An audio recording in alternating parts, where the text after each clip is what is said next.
sequência, o projeto da dívida dos estados ganha apoio do governo federal. Com a reestruturação desses recursos ou dessas dívidas e mais dinheiro em caixa, os governadores esperam ampliar investimentos e melhorar a vida da população. Para a gente entender melhor essa proposta, a gente conversa agora com o relator do projeto, o deputado federal Alex Manente, do Cidadania de São Paulo. Tudo bem, deputado? Como sempre, muito obrigado por nos atender. Boa noite, bem-vindo.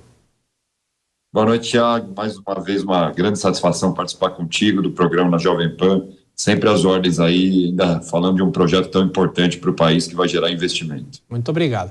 Bom, deputado, o nome é complicado, securitização das dívidas, que na prática é a União, os estados e os municípios podem vender o direito sobre créditos tributários e não tributários que tenham a receber. Para a gente traduzir isso para o nosso público, inclusive hoje o senhor teve uma reunião com a equipe econômica e ganhou apoio do governo em relação a isso. O que muda na prática e lá na ponta, o que isso melhora a vida das pessoas?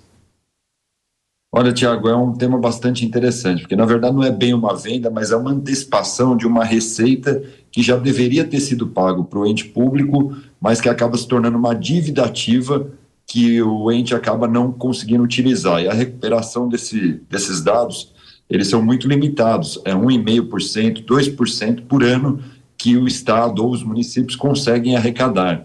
Então, necessariamente, com a securitização, você consegue antecipar esse fluxo de receita que será recebido durante o período, fazendo com que isso possa servir de investimento imediato, até porque o próprio projeto de lei, que já foi aprovado no Senado, aguarda a aprovação agora da Câmara, para a sanção, ele já prevê que 50% obrigatoriamente é para investimento. Isso vai ajudar muito no desenvolvimento da nossa economia e, principalmente, os municípios conseguirão sair desse engessamento que existe no orçamento para levar o investimento que a população precisa. Então, nós saímos animados, foi uma reunião muito positiva, porque o governo federal, apesar da União ser apenas um elo que participa do processo através dos seus entes e subentes, ela não acaba arrecadando nem antecipando essa dívida, porque não tem uma receita permitida pelo Banco Central, mas os estados e municípios terão condições de ter muito investimento, aliviará, inclusive, o próprio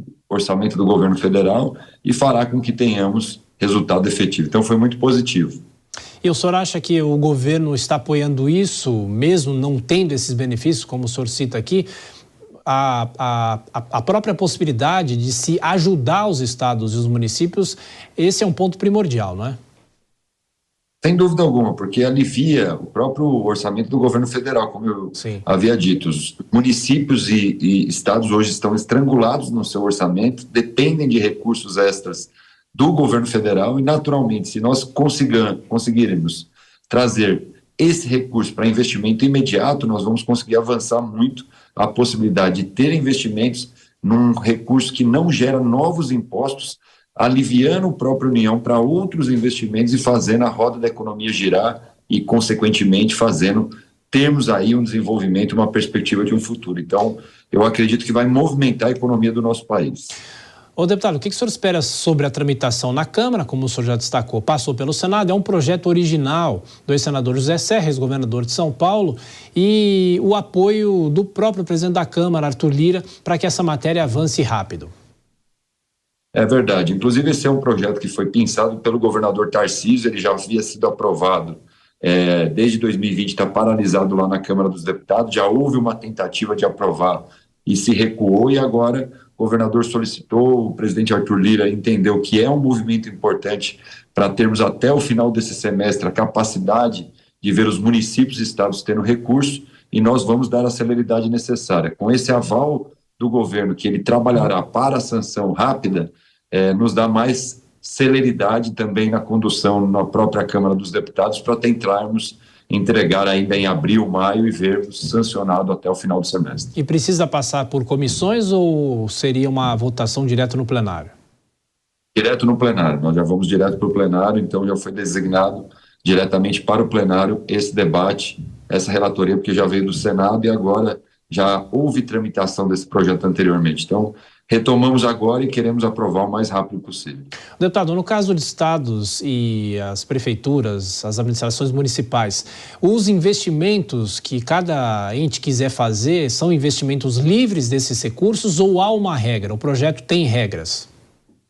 Você não pode resgatar a dívida que é vinculada à Constituição, né? Então, os recursos já com vínculos constitucionais não podem ser modificados, são os demais. E aí você tem uma liberdade de investimento, são 50% para investimento desse recurso arrecadado e 50% para cobrir a previdência, que é um déficit grande que os municípios e estados têm. Então, isso vai dar uma possibilidade de aliviar o orçamento e tenho muita convicção de que isso nos próximos anos será responsável por um impulsionamento da nossa economia. Acredito muito que os estados e municípios terão condições de levar uma melhor oferta de serviço à sociedade. Deputado Alex Manente, Cidadania de São Paulo, muito obrigado sempre pela atenção, pela gentileza. Estaremos acompanhando a tramitação desse projeto. Um abraço, bom descanso. Muito obrigado, Tiago. Sempre à disposição de vocês. Um abraço a todos. Obrigado.